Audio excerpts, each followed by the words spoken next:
Who are you saying I look like? You sent the picture of it. It's not Jared Leto, it's the other one.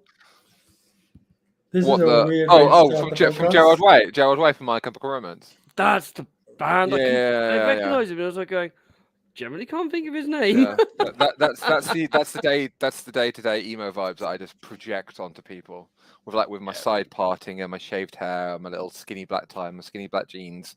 Yeah, I don't think I'll ever grow out of being a full-on little emo boy. Oh, Anyway, hello. Sorry, welcome we're to the live. Third We do Welcome to apologise. the Third and Long podcast, guys. You all love it, really. You love it when we talk about things that aren't football every now and then. It adds to that interpersonality thing that we work really, really hard on the Third and Long podcast, where we don't just talk about football, we talk about life and who our celebrity lookalikes could be. Yeah, I got once told I look like John Terry, which I'm rather worried about. Who told you that? Did they only have like one eye? Like, what is that? In that case, when you leave the podcast, we can you can orchestrate your own guard of honor. Oh yeah, we'll do it on the 26th minute as well of the podcast. Like we just stop, like talking. We'll just interrupt Shane when he's talking about his beloved Ravens falling out of the playoffs again and underperforming. It'll be like, Shano, we're just gonna meet you, and like me and just baby, we'll just like do like this on Monday then, yeah. Yeah, he's not gonna. We both know that Shane's not going to be on the air on Monday because the Ravens are going to lose. He's gonna be too hungover. Oh, he's going to be angry and he's going to be hungover, but it's going to be the great. He was telling me earlier, right, that he's going to get a tattoo to mark this event. He actually wants our signatures so that he can have it tattooed into him. And I went, oh my god, that is I heard that one as well. I'm like, that is so cute. I'd be all over that. I'd give him the roughest signature ever, though. I'll get Noah to do mine, or Finn. No, Ella. Can you I'll do it with my right hand as well. You cack-handed? Yeah, I'm left-handed. I'm literally all the cool people in history are left-handed. Like Leonardo da Vinci was left-handed. I thought you were going to say Leonardo DiCaprio then. Well, I stopped myself from saying Hitler because Hitler was left-handed as well, but I draw the line there. Should we actually talk about some football? Yes, let's talk about some football. Oh wait, Shane's commenting live from his little hut in the middle of Bristol. Yeah, the shed. He said he's going to be here on Monday, and he's still getting that tattoo. And he doesn't look like Harry Hill. No one said he looked like Harry Hill. I did. Yeah. I think we all did on the chat, didn't we? There's only one way to find out who said he looks like Harry Hill. Bye. So yeah, Monday Night Football. With a bit of a shock result with the no one expecting the Raiders to beat the Packers. No. I did. Well, you weren't on, so it didn't count. I did say I did make a comment on one of John's comments last Thursday saying that the Raiders were going to win. Did you? Nice. Yeah. However, have you watched the highlights of that game? Because I watched them again this morning. Jesus Christ! I watched the first half live. Yeah, the Raiders tried to lose that game. Like they were 4th and 1 at one point, and they kicked a field goal that they missed. I'm just going like, you can just like Jimmy used to do the quarterback sneak quite frequently in San Francisco, and I was like, 4th and 1, that would be nothing for like Jimmy Garoppolo, or give it to Josh Jacobs, or he could make it go, but they kick for a field goal and then they miss, and then again it was another one of those games where it was like Monday Night Football ball fest, where two poor teams showing who was probably worse than the other. And yeah, I don't rate. I think I've made up my mind on Jordan Love after 5 games. I know we shouldn't, but I don't think he's particularly any good. And Jimmy G, we found out exactly again what Jimmy G does. Yeah, I think we knew what Jimmy G was like. Is Phil Peri Chicken a nickname you get a lot? Well, thing is, they try and get a rise out of me for that, but I've heard everything. Oh, Perry Chicken. Oh, Mr. Perrins, on Wednesday, were you outside Bedford Modern with a bike talking to somebody? Yes, I was, because I'd like to talk to people in the street. And Shane has asked, oh God, he's one of it's those a general people. consensus that I do look like Harry Hill or Brad Pitt's brother. Or Brad Pint's brother. Brad Pint's brother. Not Brad Pitt, looks Brad Pitt. Yes, I'm one of those people. Shane can vouch that when we went to AEW in the summer, we were on the tube and I was just talking to people and he didn't know how to react to that. Why does that not surprise me? Callum drove past you. Well, he didn't wave though, did he? So, yeah. Nice. You obviously loved enough, mate. He wasn't sure it was you. Your Wait. teachers, your pupils don't love you enough. They do. There's a little shrine in some of their rooms, like just dedicated to like just the memories of his parents. It's a voodoo doll, not a shrine. I'm sorry to disappoint you. Yeah. Anyway, are you being a teacher at Bedford Modern? Am I being a teacher at Bedford Modern? I am a teacher wherever I go, Clover. I like to feel like I pass on my wisdom to whoever I talk to, whether or not it's in a classroom, in the street, or just outside with my bike. I'm that type of person, Callum. And Clover, you should know that by now. Callum, you weren't facing the right way for him to wave. What is the right way, Callum? What is the right way? right. Have I taught you about not to assume people? Okay, week 5. Jordan Love. Yes, Jordan Love. We saw him twice last season when Aaron Rodgers was injured. Yeah, I don't rate him either. I don't think he's all that. I don't think he's so. Colin Coward summed it up brilliantly on his show. Yeah. Are you going to have a long-term relationship with him, or are you just going to have 5 dates? I don't really see this past Thanksgiving in their case, or Christmas, or anything like that.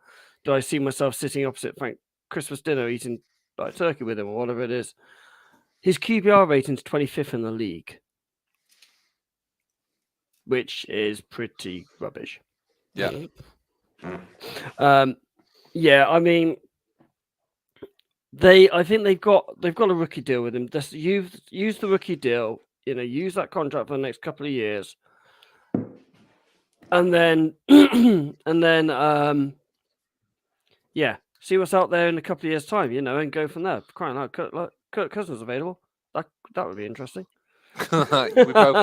We know where Kurt is going. I've got two words. New England. Williams. Well, we know Caleb Williams only wants to go to, was it 4 teams? Yeah. 49ers. I know 49ers is one of them. I stopped reading after that. Dallas, Niners, New York, Minnesota, and let's Las remember Vegas.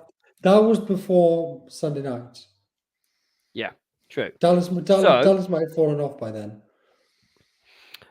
He's from that area. He's Yeah. got family in that area. I've not had a chance to talk about the Niners game, so just indulge me for a couple of minutes. Go on then. So we've got time restraints. Come on, we know. As those of you know, as I was on Monday, I've been unwell, so I've spent 3 days in bed. So I've watched a lot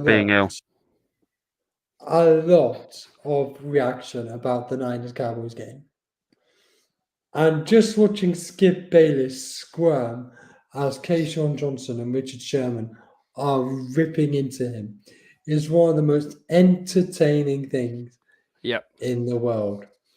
At one point, he was like, "It's week 5. I don't care," and it's like, you care about every other week. You probably. I made a confession about Brock Purdy. I'm not going to make the same possession about Jordan Love, because Brock Purdy after 5 games, or 7 games in this case, was a lot better than Jordan Love. 10 games. Yeah, well, I'm giving it a 7-game counteract, which was 3 games ago. Okay. Yes, very, very different situation in Green Bay than it is in San Francisco. We actually have wide receivers. Well, yeah, there's that as well. And you've got an O-line, which helps. And an elite running back. Well, to be fair, they do have good receivers. Christian Watson, Romain Dobbs. So they've got two good receivers in, and Luke Musgrove, the tight end. So they've got 3 good targets there. And one of his throws was right. There was a man there in triple coverage, so he's coming in from the left side flaps. So he's doing a 10 and in by the looks of it. And doing a crossing route, going nicely across the route. And he threw it to a wide receiver, a linebacker over the right guard. Nowhere near where the guy was. And it's like, seriously, that is such a bad throw. I know we've criticised Mac a lot. At least Mac's throws 90% of the time are in the vicinity of a wide receiver. Not literally 15 yards away, because that's where it was. But the big question I have, and this is for both of you, because I've been thinking about this for the past couple of days. Mm-hmm. If they have a fit, fully firing Aaron Jones, do the Packers win this game? No. No. I think they do. AJ Dillon, to me, whenever he gets the ball, looks like he can't go 5 yards without falling over himself. He looks I like d- David Ngog when he played for Bolton. I think that front four, because they do a 4-3 in Vegas, is a good defensive line led by Max Crosby, and I do think that's the case. That's I'm the not only thing sure good about Las Vegas. what Callum's on about here, but he said, "Why are you eating a paintbrush?" Who's eating a paintbrush, Oh, Callum? no. That It's a nervous. yeah. I'm not in the paintbrush. Oh. Like I'm just literally just Yeah. like I'm actually. If anything, while we're talking, I'm actually just cleaning my keyboard. So are we surprised that really Green Bay couldn't get anything going? No. No, because Cool. they're on a good side. And I feel, and Aaron Jones for me is the beating out their offense this season. Without him, they Aaron just look Jones will toothless. be They traded. look, Aaron toot- Jones will be traded. they look Yeah. toothless on offense. I think Aaron Jones will be traded. He's too injury prone. I think they believe in AJ Dillon. The thing is, There are teams that want running backs. do you think Jones is injury prone? Yes. I don't remember him having any big injuries before this season. He's had lots of niggles over the last 2 or 3 years, which kept him out a game, 2 games at a time. That's my personal take on it. Personally, anything else to wrap? Fantasy wise, I kind of need him to play. I traded him away last year in my keeper league. Anything else to add on to this game before we move on to plays of the week? It was I a think closer fight of a game as a whole. Yeah. It's two teams that are going to end the season with losing records. Can we get some good Monday night games, please? Player of the week, Mr. Hope. Over to you, young man. Okay, so I believe it was Mr. Butler Henderson that took Jamar Chase as his It was player. indeed. I don't have the stats in front of me, but Shocking. however, I do know Mr. Perrin's player of the week, Fred Warner, with I believe 8 solo tackles, 1 forced fumble, 1 sack, and 1 interception. The trifecta itself. Disgusting how good he was. Disgusting. Can I just say, I know you're going to say like the winner. I'm just going to, I'm not going to let you say your piece, but it's actually disgusting that the person that won this over my pick and even the other 49er on this list it's just disgusting because I don't think he deserved it this week. Sorry. Do you think it's really disgusting we didn't put DJ Moore on this list? Yes. No, I think that's fair. So Jamar Chase for 3 touchdowns from 15 receptions from 192 yards. I believe Shane picked Justin Fields. He did, yep. And again, I've not prepped for this week because I only decided I was going to be on about 20 minutes ago. So I don't have Justin Fields stats in front of me. He's a poorly puppy. He was a poorly puppy. I'm getting it, but I can't find the Bears stats over this box store. Justin Fields was 15 from 29 for 282 yards and 4 touchdowns. 3 of them were going to DJ Moore for 230 yards. So for 50 yards more, he had 50 receiving yards for the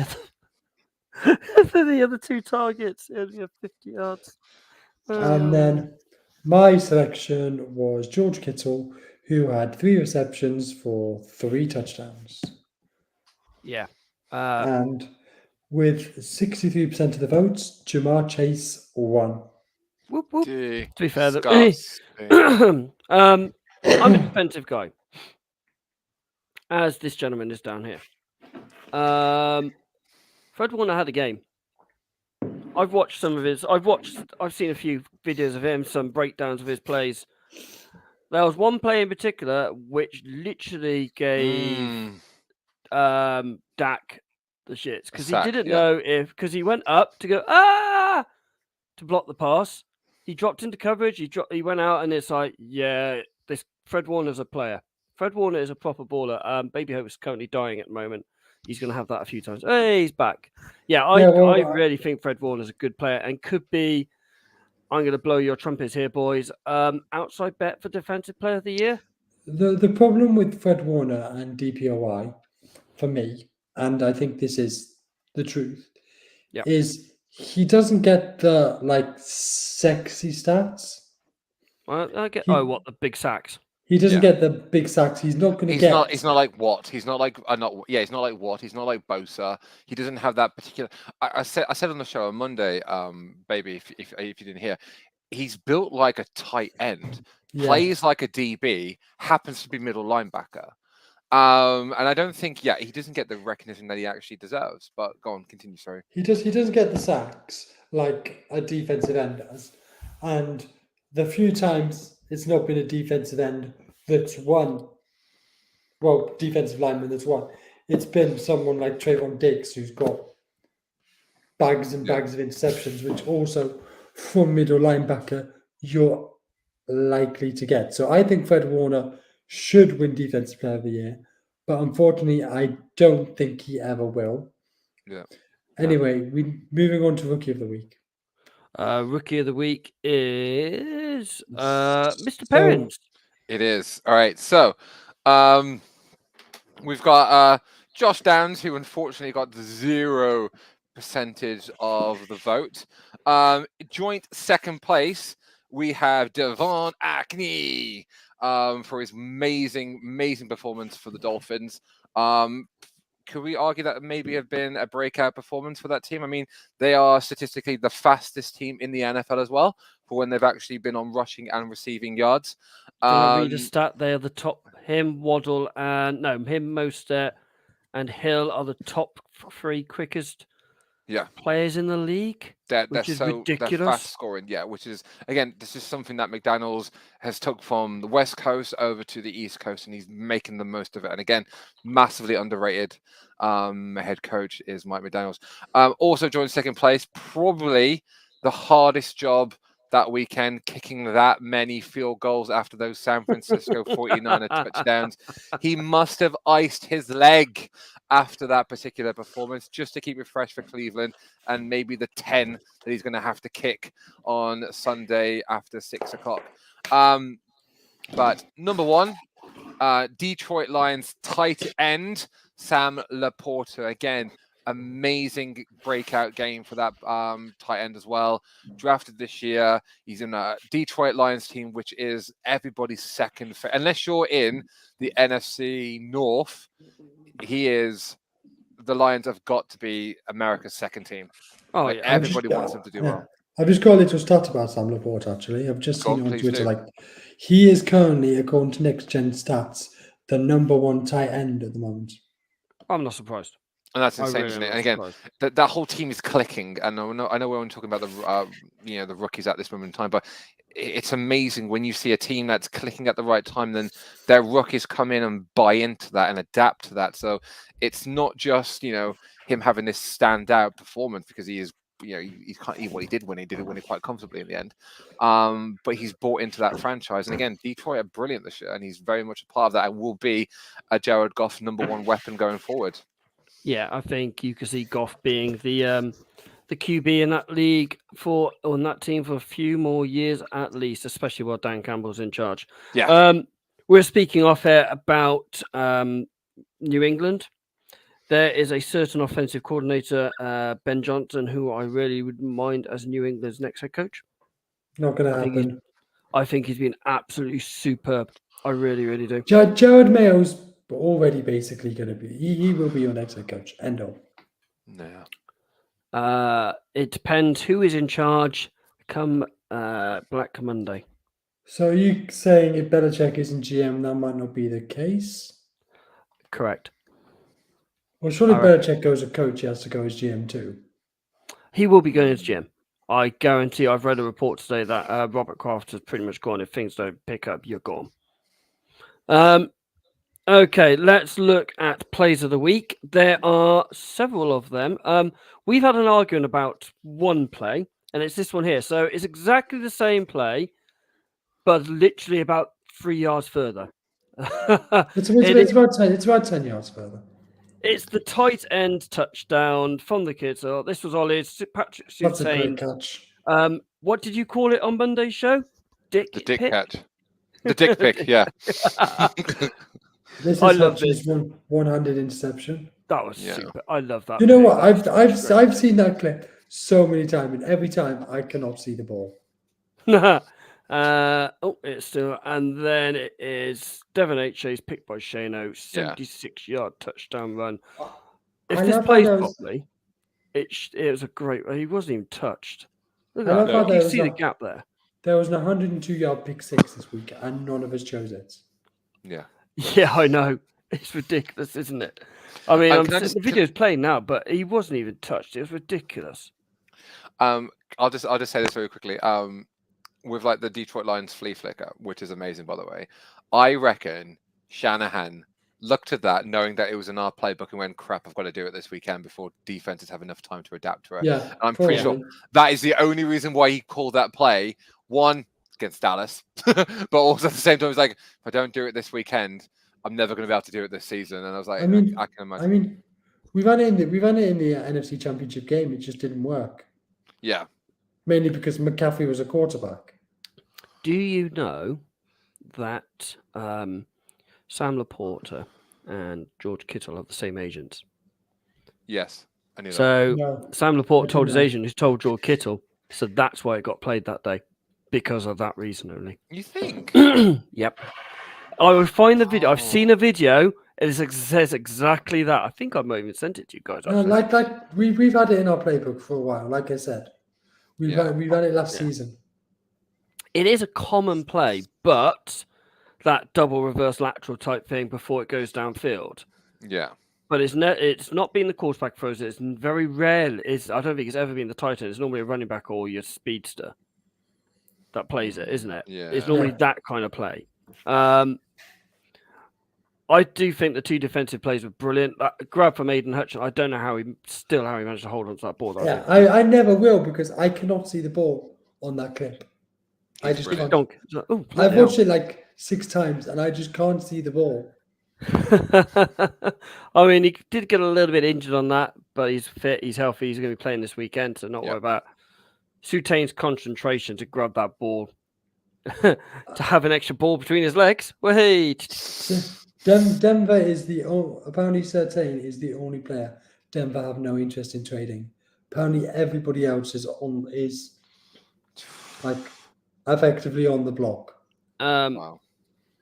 Yeah, I think Jerry Jeudy will be gone by the end of the month as well. I think he is there.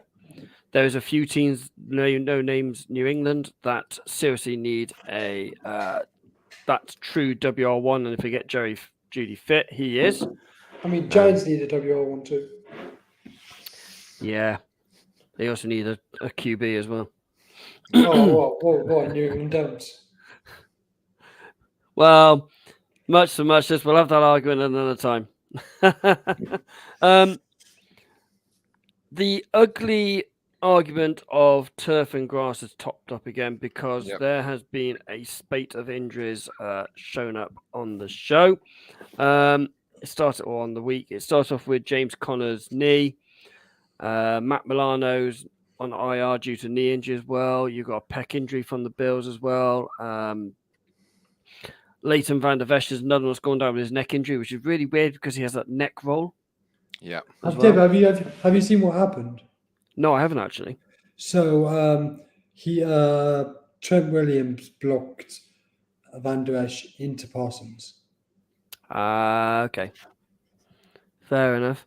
Out of the injuries that have happened, obviously you've got like the owners just come in saying, "Sorry, just joining up. We talked about how the Chiefs would win the Super Bowl, and all the refs are missing plays." Yeah, so you guys didn't talk about this on Monday. Actually, I wanted to talk about. Can we say is that Tom commenting? That sounds like a Tom comment. Well, it is about the Vikings. Have you guys seen the Vikings Chiefs game? Yes. So you know what I'm talking about then with PI. Oh, the one where Willie Snead took his helmet off and they didn't throw the flag for it. Yeah, but I'm talking about the PI before that. Yeah.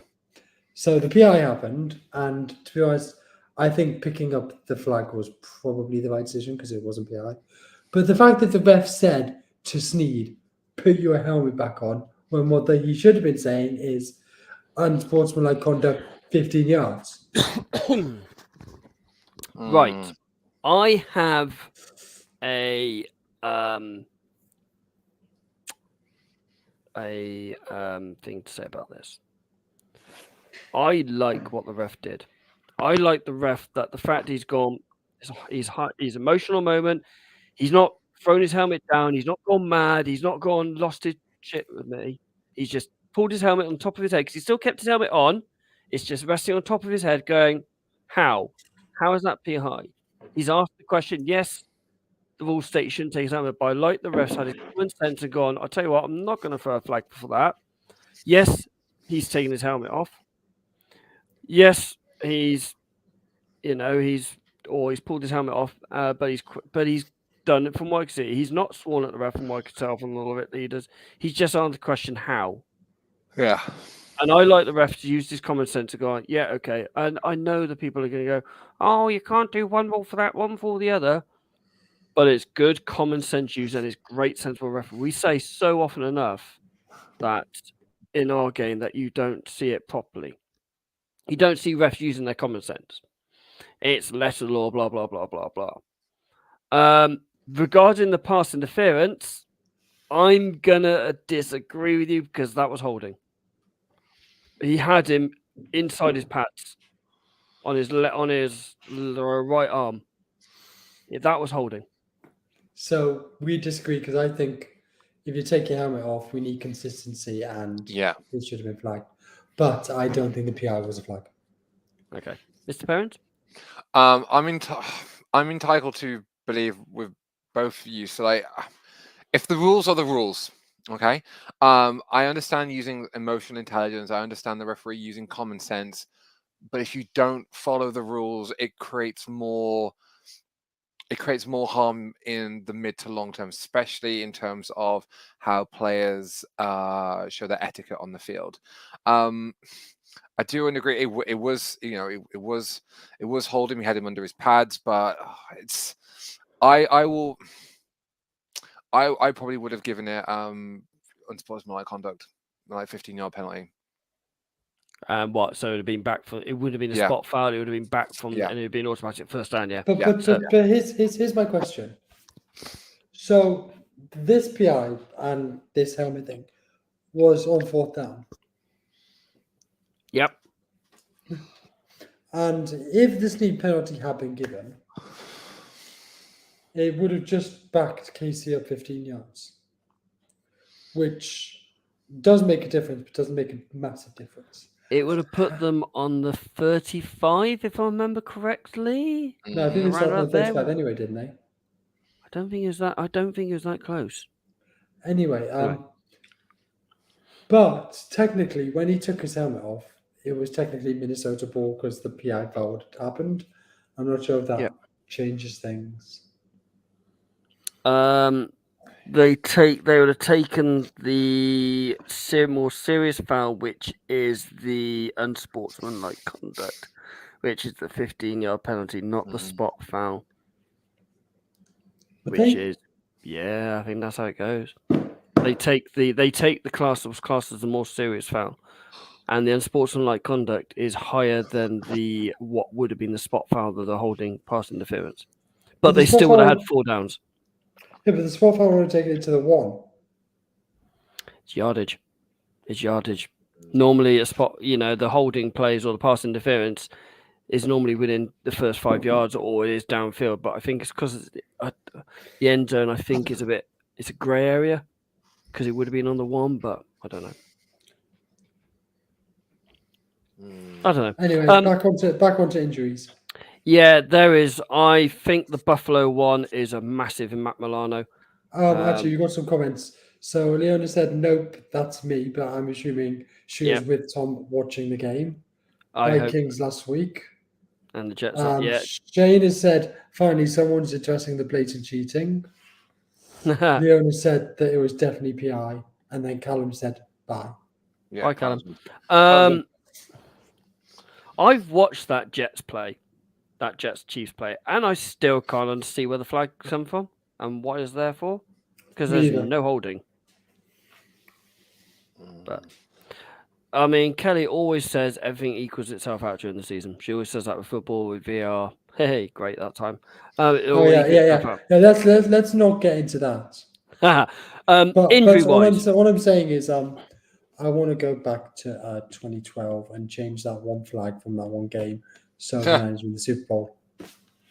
I think the only fair thing to do is to replay the game. Really. Yeah, I think that's true. That's the only was thing that's that the Saints one?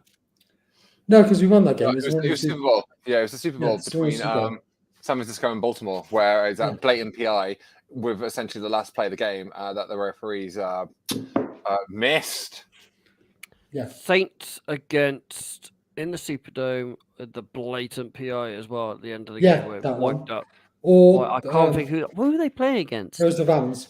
That was it, the Rams. And also, 2019 Super Bowl was held. Mm. Yeah, but how many times have we said D linemen never get flagged for being held? Yeah, we have that argument every week. But I mean, really, the only fair thing to do is to replay every single game where there's been any refereeing decision that's gone wrong, really. Yeah, against the team as well that kicked off the most fuss. Yeah. Yeah. Injury wise, who is the most devastating one so far? Jefferson. I was going to say Jefferson. I'm going to put Matt Milano in there. Well, the Bills' defense did look a lot more shaky after he went out in London. Yeah, completely. Jefferson, they've got Addison, so he needs to step up. They got KJ opposite. Leona agrees. She says JJ. And they've also got TJ Hawkinson. So they've got 3 really good targets. Matt Milano is that linebacker core in Buffalo. 110%. I know you guys ripped him apart, but Leighton Van Der Esch is quite a big one in Denver. That linebacker core in Denver. Mm-hmm. Dallas. Yep. Dallas. Sorry. Elijah Vera Tucker. That's a big one. Well, I mean, I would say that if Rodgers was still fit. It is a big one because he's out for the season and ripped his Achilles, which ironically is also what happened to Rodgers. But both on turf. Yeah.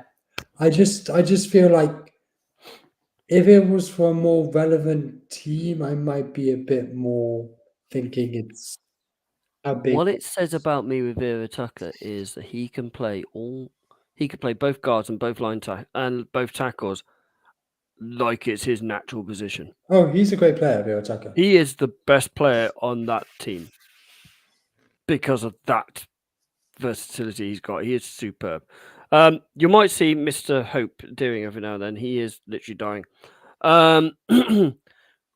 We get to see your brother from another mother, the Tash lover himself, Mr. Pounds, for at least 4 weeks.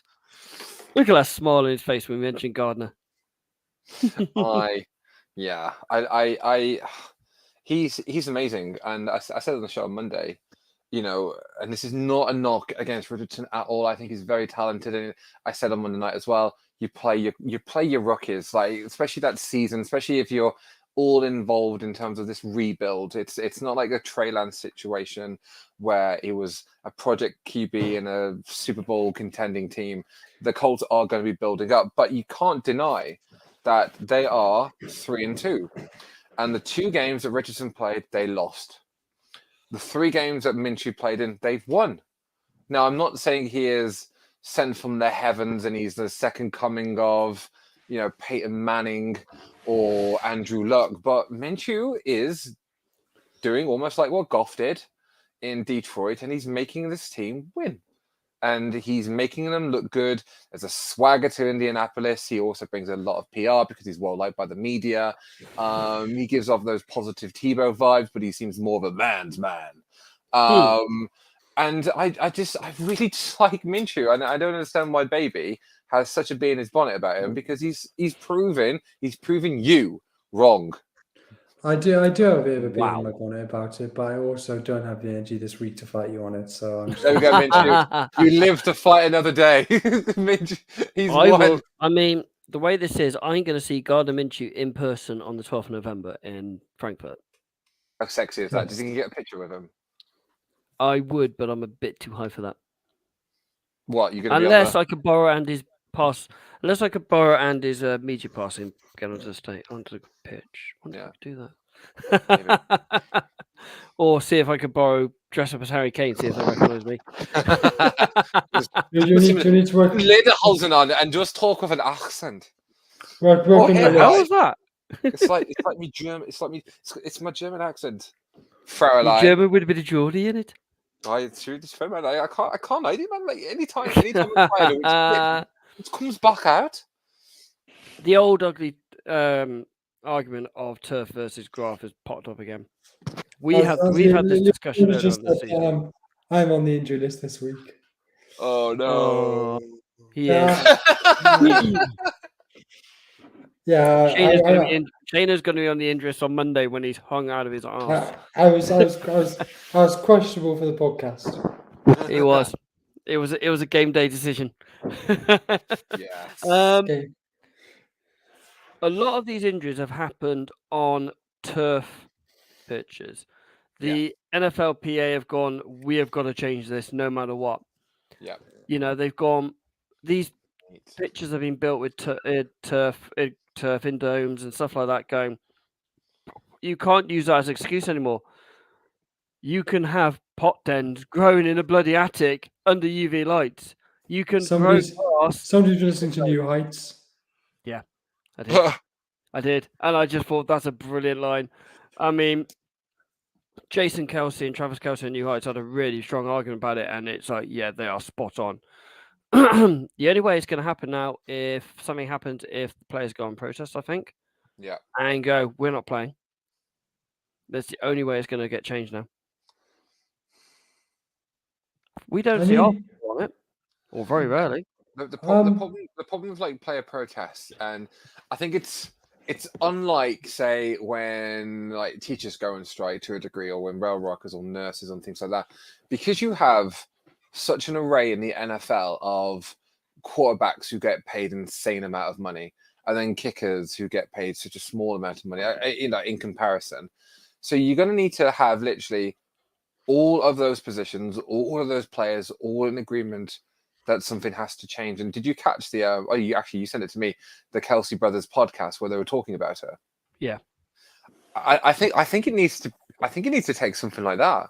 I think you need to really get your top tier elite names being bigger advocates for it, and having that platform to be, of that negative. Because I played in my cup final on Sunday, and we play on a 5G pitch, and I hate it.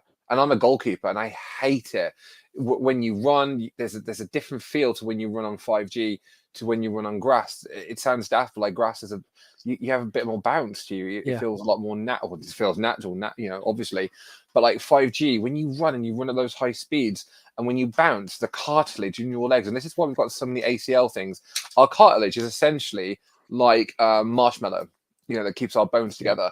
And the thing about like the beauty of like grass is that it helps bounce. It helps bounce to keep it going. I'm not saying it doesn't happen in football on grass pitches, but it's there to help. 5G, there's nothing. There's running on no concrete. Protection because there's no give. And with teams doubling down on this 5G and like the rubber pellets that are on the pitch as well, you can go from either there's too many, whether or not it's been raked over properly or not, too many rubber pellets where it becomes slippery. You can't get your foot in. Again, they're still wearing cleats. They're still wearing their boots. It becomes too slippery. When it's hot, it's even worse because the ground just soaks up all that heat and all that energy. And when it's cold, it's worse. Yeah. I was going to say that was going to be my next one. Like when it's cold, it's worse. But like when it's raining as well, you slip more than you would ever on grass. And it's ridiculous that these billionaire owners in this billionaire franchise, in this billionaire league, won't fork out for actually grass pitches because for long-term investment in their players. And that's what it comes down to. The owners thinking whether or not it's worth the investment for their team. Because as we've talked about, like the injury process now, Aaron Rodgers is out for the season. Oh, okay. Next man up. Oh, we're going to have a losing season. Oh, we could probably just draft a new Aaron Rodgers. And that's just kind of the whole process. The owners just made a really good point, saying that if the NFL are losing valuable players to their season-ending injuries, they need to protect their aspects, never mind the human factor, from a financial point of view. The issue with that is, unless the NFL puts a mandate out banning it, it's kind of down to the owners. Yeah. However, the owners sort of have to protect their own assets in that way too. Yeah, and Agreed. speaking from like this perspective, I'm coming from like a media teacher point of view as well. We've talked about the show in the past in terms of Roger Goodell's role in the NFL. Roger Goodell only keeps his role as commissioner because the 32 other owners have nominated and voted him into that position, and that's the reason why he's there. So he can't very well come out and go, I'm going to put this new mandate in to make sure that all the pitches are all grass and get rid of turf, because he doesn't have that power. He needs to have the say-so from the other owners. Now, if you're an owner that's just recently built a new stadium, say in Las Vegas for the Raiders. Now, I've mentioned before, Mark Davis is broke. He's broke. He can't. He can't bring players in. The facilities are already looking slightly dated. He can't fire his head coach. He's not going to be willing to replace that turf in that stadium that he has begged, borrowed, and stole from. I thought Vegas was grass. Vegas is grass. Vegas is grass. Yeah. They go outside and wheel it in every week. My bad. That's same as Arizona. So, but we can say Giants and Jets, they play on turf. Eagles play on turf. Stadiums that have turf. Okay. Mercedes-Benz Stadium, so Atlanta Falcons. Highmark, Buffalo Bills Stadium. American Bank Stadium, Carolina. I'm just going to read them down. Cincinnati, Dallas, Bengals. Detroit, Houston, Indianapolis, LA, Minnesota, New England, New Orleans, New York, Seattle, Tampa, and Tennessee. Tennessee is one of the newer ones, and so is New England. 2021 was in New England, was the 5G pitch laid down. So half the stadiums are over half. 15 teams, gents. That's just under half the league. Yeah.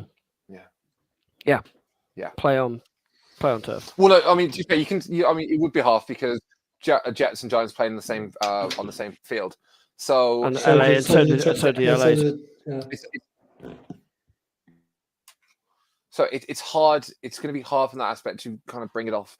And again, you know, I because I've just got a lot of Colin Kaepernick in my head because I've been using him in a lot of my lessons this week. It's almost like, this asset's down. Okay, then replace them.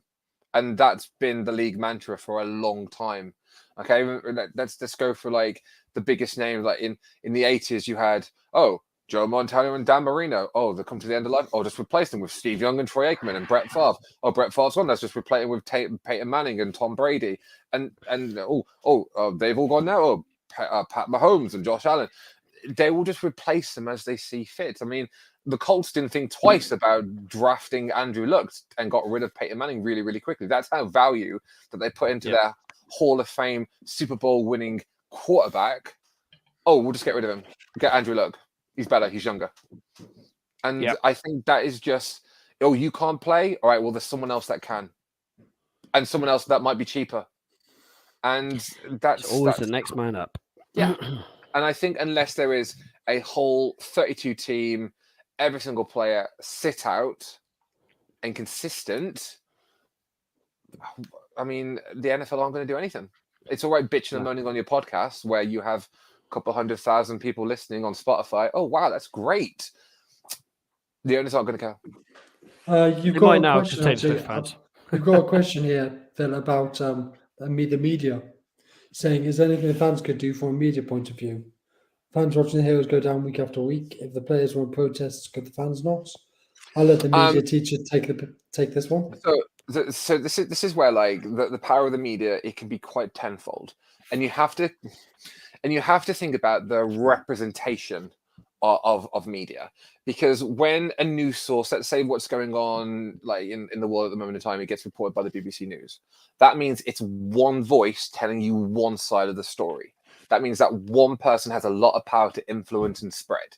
The beauty of like social media is that you have lots of smaller voices that can all tweet off and all Instagram and all trend and all that kind of stuff as well. A particular instance that I remember in recent time is I don't want to talk about like the Newcastle takeover when the Sonic the Hedgehog movie came out, and Sony had changed the design of Sonic the Hedgehog, and it looked really good. yeah, I remember that. All that kind of stuff, and then the fans just bombarded. They just bombarded Sony. They like just tweet slammed everything that they did, even things that weren't Sonic the Hedgehog related. It was just constant attack, constant, just really going after them. And it got to the point where Sony was like, "Oh crap, our target audience who we're making these films for don't want to see that. If we stay the course, we're going to lose a lot of money, but we might have to spend money to change the course." Now they spent the money. They changed the look. It made a ton of money at the box office, so much that they made a sequel, and so much that the sequel's now getting a sequel. So they actually listened to the fans at that point. The Zack Snyder Justice League film, it was hinted at for years that there was a Snyder cut version of that Justice League film because he got fired during the filming of it. And Warner Brothers for years denied it, said it would never happen. So tweet bomb, social media blasts, conventions, everything that Warner Brothers and DC tried to do, it was bombarded with by the fans because there was a passionate fan base that wanted to see this particular cut. And it eventually came out, and Zack Snyder's Justice League is a really, really good film. And I use that again as an example of the power of social media justice. But what it will take is very much like the players standing up for themselves. You're going to need to have every single fan base, every single fan literally smashing the NFL Twitter feeds, all their social media platforms, smashing the actual official accounts of the individual teams. Now, I always feel sorry for the social media people that post stuff out there because they're probably getting paid minimum wage. They don't really get paid for the abuse that's coming, and I never really would advocate for it being aimed at them, more of the organization and what they represent. So it's going to just have to take a lot of willpower from the people to also get their point across as well, because aren't fans kind of fickle as well? Like, let's be honest, in terms of I'm just trying to think of like a modern example for like in the NFL of, oh, we've lost this player, oh, they've been replaced. Again, the one that stands out to me is Andrew Luck and Peyton Manning. Devastating when Peyton Manning went down injured. And I'm not even a Colts fan, but Andrew Luck was his replacement. Andrew Luck was quality. Again, another example, Alex Smith goes down in Kansas. Was it Kansas? And Washington. No, Alex Smith, it was Washington when he broke his leg. Yeah, what was it? Well, that was a horrible injury.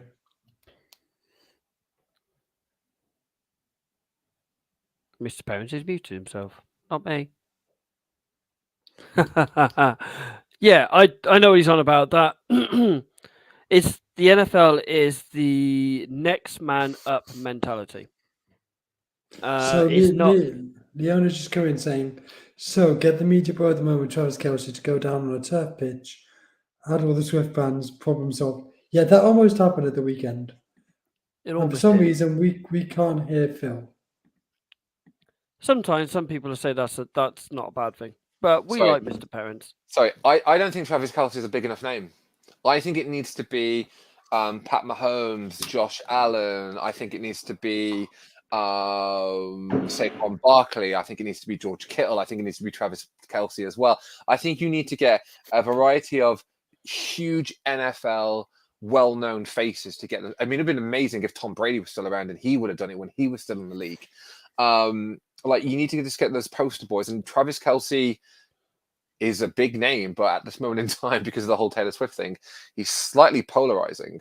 I think, as Leona said, it's not the Travis Kelce at all. It's the Swifties of it all, because those fans are savage. Yeah, but like, isn't it by default that he's one of them? We don't like the whole Taylor Swift thing? But I'm not. Like, you're allowed to like Taylor Swift music without being a Swiftie. No, but going back on to like just a very point, like, I don't hate Travis Kelce because he's dating Taylor Swift, because I'm not an insecure man child. But I think he's become quite polarizing because of how the NFL media, again, it's amazing how the media works, how it just cuts to Taylor Swift and everything. I mean, the NFL banner on the Twitter feed was just a picture of Taylor Swift at a game clapping, not a big play of the week, not like we did with our banners.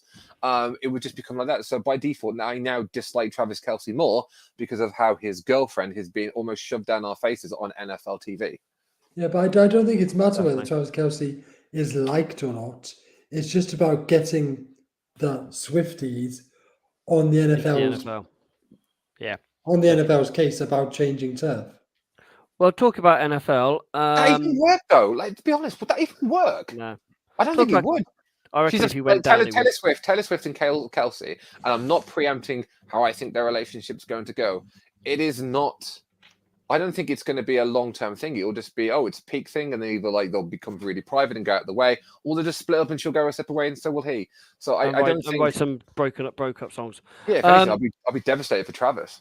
Shall we stay with Kansas City because they kick off tonight? Or this week, excuse me. This week's actually against Denver. Do we see anything else other than the blowout at Arrowhead? I'd love it if the Broncos won. I can't see past that. I did enjoy the fact that Sky Bet named all their bets after Taylor Swift songs. So.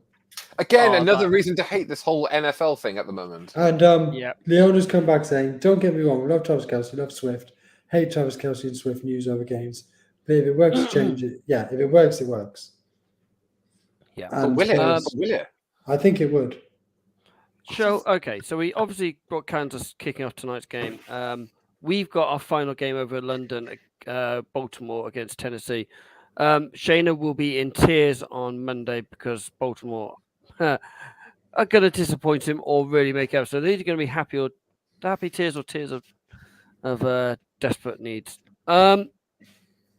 There's quite a few games.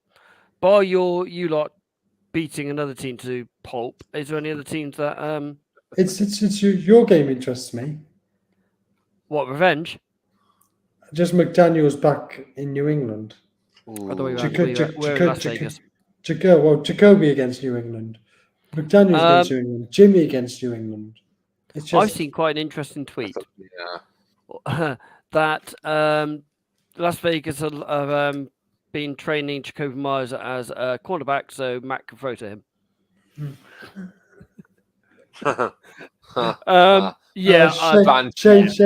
Shane just said, "Shut up, you don't. It will definitely be happy tears."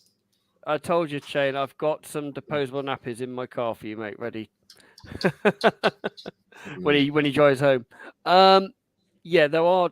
I mean, there are some good games. There are some teams that are like 1-4 against 4-1, or the game that really intervenes me, which is Colts against the Jags. That intrigues me now. The Minshew revenge tour continues. Yeah. I mean, Jacksonville after 2 massive wins in England, back in the States. How are they going to feel going back in the US now after a couple of massive wins? Is it going to be, we miss England, we miss our UK fans, or is it going to be right? We're kicking on now. Yeah, I think it's the latter. Doug Peterson is a very, if underrated head coach, but he's a very, very, really good. I want to say like team manager. And he's got. I mean, he overachieves, I think, in his first season. And I think the idea is to continue at that particular high standard level. And again, the two, I questioned a little bit of Trevor Lawrence, as we talked about on Monday, about like how good is he really showing. I've gone back after, like you said, like his pocket movement, his presence. He's quite big for a guy that's like over 6 foot. Because I want to like Trevor Lawrence. I rate Trevor Lawrence, but I just had this idea in my head that he's maybe not all that we thought he would be.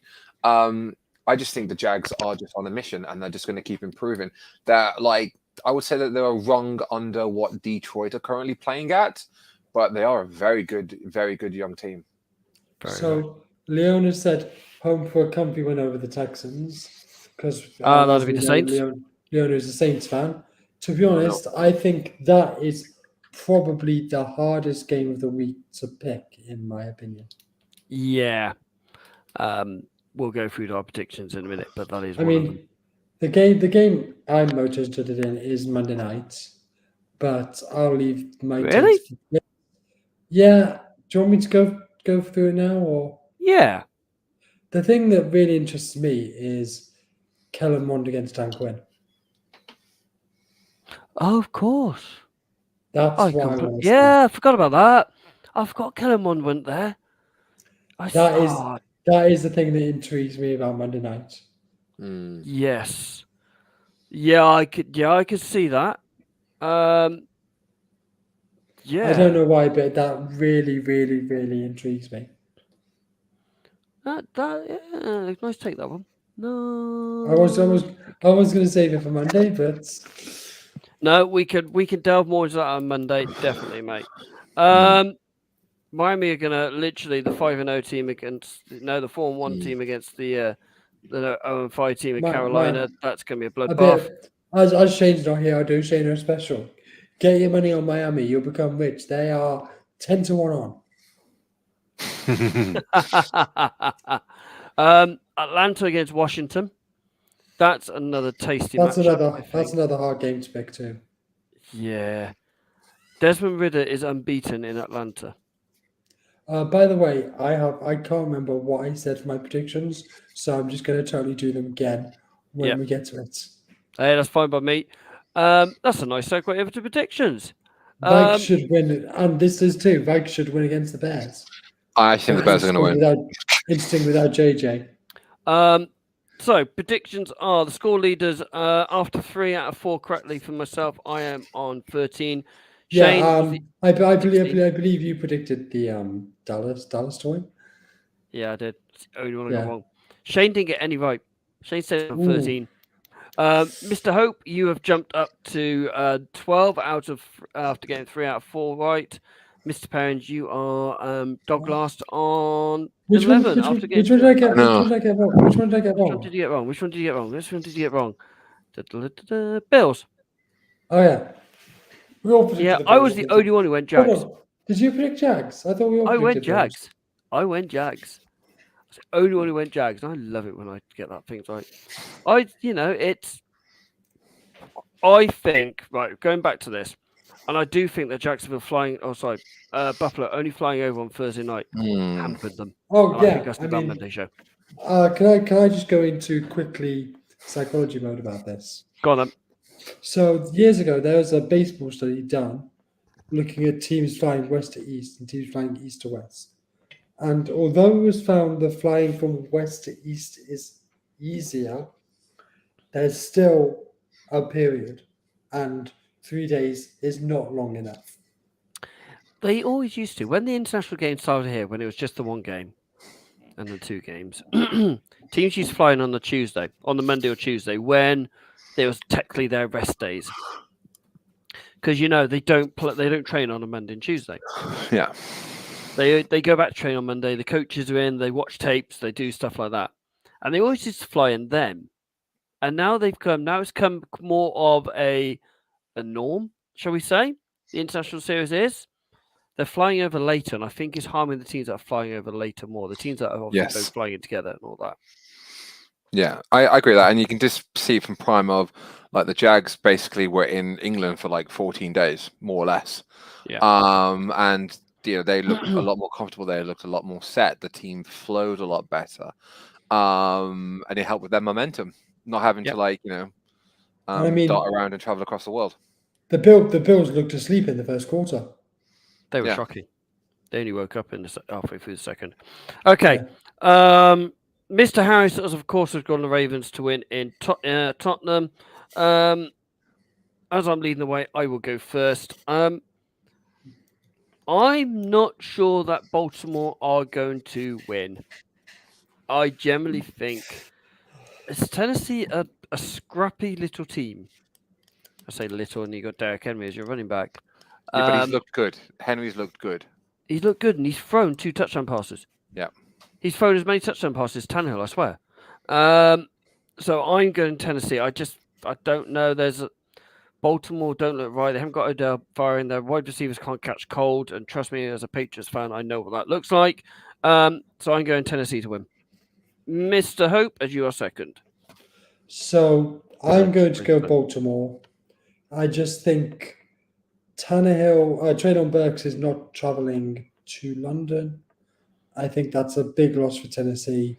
So I'm going to take the Ravens to win, but I think it will be close. I do as well. I think it's going to be a quick game as well because they're running. Can I just go back to when I said last week that Niners would win by 3 scores against Dallas? Didn't you get it here? Wasn't it 4 scores? It was I think it was more than that, but Mr. Perrins. Oh, Tottenham game. Tennessee. Yeah. 100% Tennessee, and I'm not doing it just to wind up Shayna much, but I do think. But I 60-40? Yeah, Leona- mate. Le- I can't Leona even see agrees- the Ravens putting up a point, mate. It's gonna be a shutout. Leona agrees with me and Shane with the Ravens. Um, Well, you can both be wrong. It's fine. Next game on the list is the NFC North. Both teams are 1-4.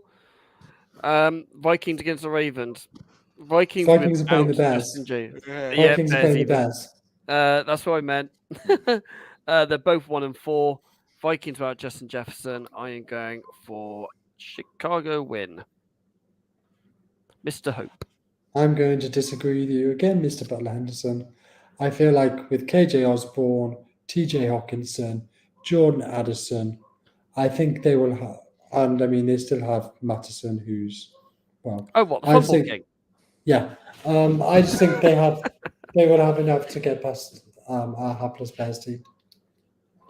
Mr. Perrins. Chicago.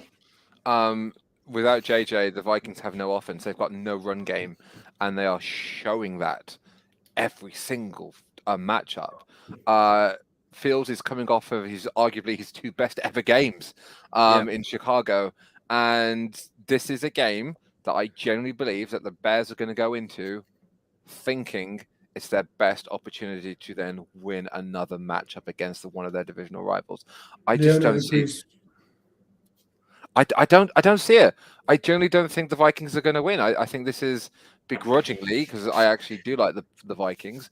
I just think the Bears are probably going into this with more momentum than Minnesota. If Vikings lose this game, Kirk Cousins will be traded by the end of the month. Yeah, I'd argue, and I'd still think that he might be going to New England anyway. So we'll find out. Atlanta, I think. Oh, I don't know. Okay, all right.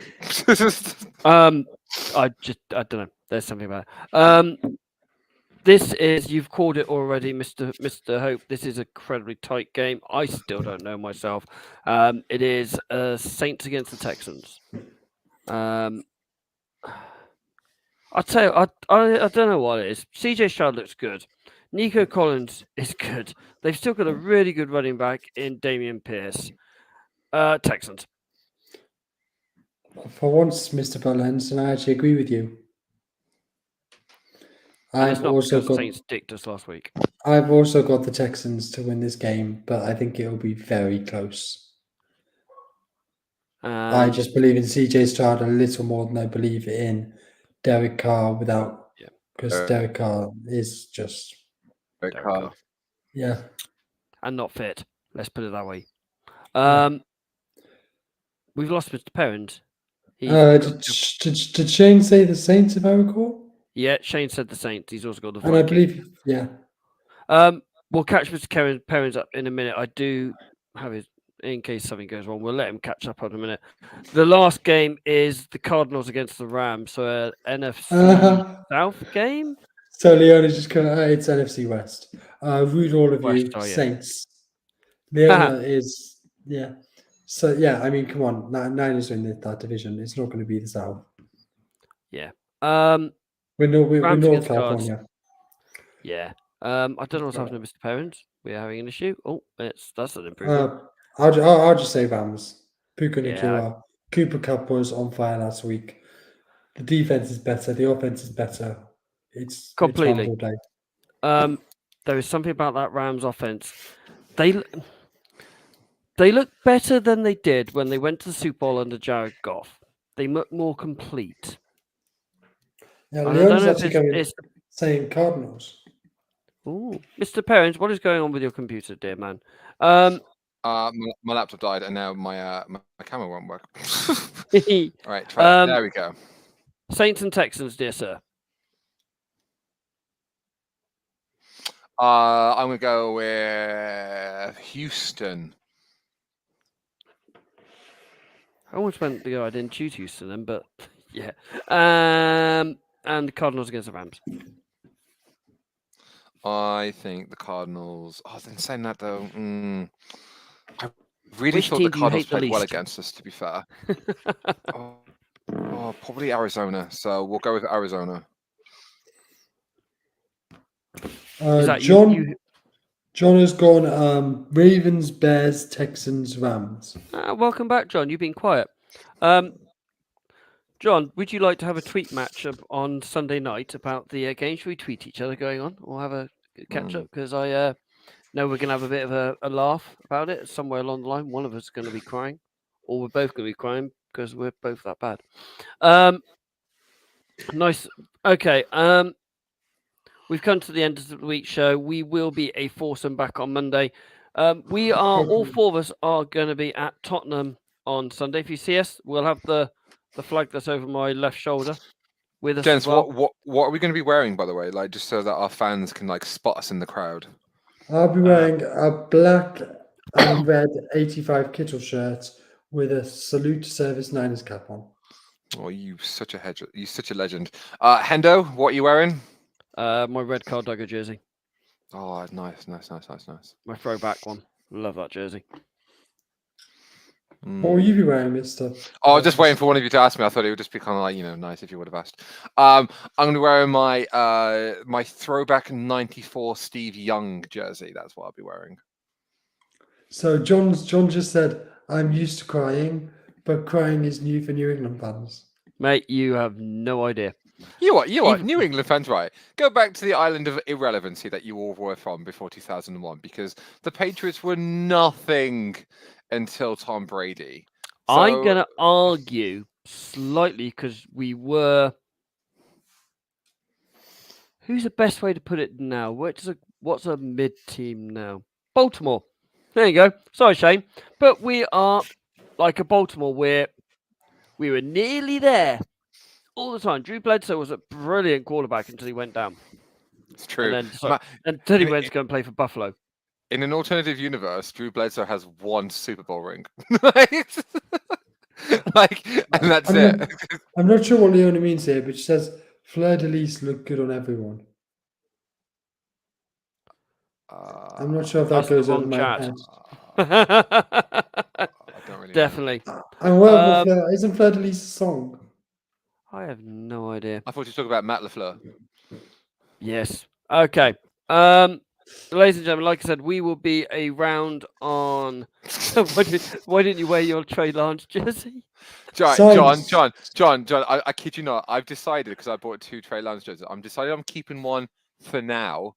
But I also I'll put a link later on our Twitter feed if anybody is interested in buying a premium, never been worn, a 75th anniversary San Francisco 49ers Trey Lance jersey, and I will sell it at a premium price for anyone that wants to have a jersey that smells like it could have been worn by me. Oh, apparently it's the Saints logo. Okay. No, I mean, right. Phil, just stick it on Depop. Yeah. Ladies and gentlemen, yeah. We will be back on Monday. If you see us on Sunday around Tottenham, Shayna will be the one that's literally dressed like a Viking. He'll also be crying. Like He'll also be crying as well. Yeah. In all purple. You will see him here, there, and everywhere. We'll be back on Monday, 8:30, probably with 4 sore voices and one very hungover Baltimore fan. Ladies and gentlemen, as always, stay safe.